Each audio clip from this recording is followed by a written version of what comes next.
Sur cette base militaire, 4 tonnes d'aide humanitaire sont embarquées dans un avion de l'armée française. C'est la Jordanie qui a préparé ces palettes. À l'intérieur, il y a de la nourriture et des produits de première nécessité.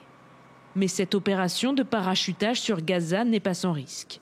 Les soldats français opèrent les dernières vérifications. C'est surtout très important, au moment où ils vont tout désarmer, tu contrôles qu'il n'y a pas eu d'interférence avec la partie parachute. Monsieur. Ces gros paquets, c'est les charges qu'on va larguer. Comme vous pouvez voir, là, il y a la plateforme, il y a le fret, donc ce qu'on va larguer. En fait, il y a un premier parachute qui va venir ouvrir le second parachute, le parachute de charge, qui lui est composé de 10 voiles. Donc avec les 10 voiles, on s'assure que tout se passera bien. Même si jamais il y a une voile qui ne s'ouvre pas, il en restera 9 autres, donc il n'y a aucun risque. En tout, 6 avions s'envolent pour Gaza. Avec à bord du C-130 français, une dizaine de militaires parachutistes. Dans le ciel de Gaza, la soute s'ouvre sur la mer. Puis dévoile le paysage de l'enclave dévastée par 21 mois de guerre. Nous voyons à perte de vue des habitations détruites par les bombardements israéliens.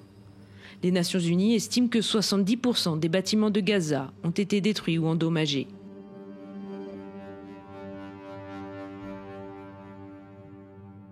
Les soldats sont en position, et pourtant la soute se referme sans que l'aide ne soit parachutée.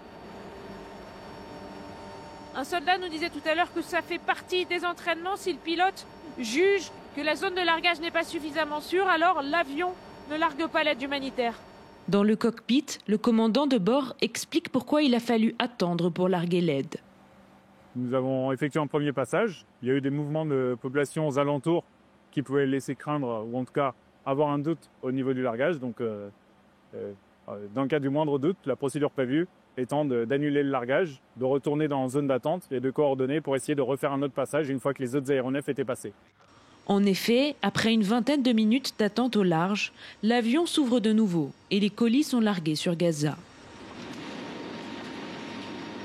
Ces opérations continueront dans les prochains jours. Elles sont pourtant largement critiquées par les Nations Unies. Le patron de l'UNRWA, l'agence de l'ONU pour les réfugiés, estime qu'un avion coûte jusqu'à 100 fois plus cher qu'un camion transportant de l'aide par la route, tandis que l'UNICEF estime qu'il faudrait jusqu'à 2000 tonnes d'aide humanitaire par jour pour subvenir aux besoins de la population de Gaza.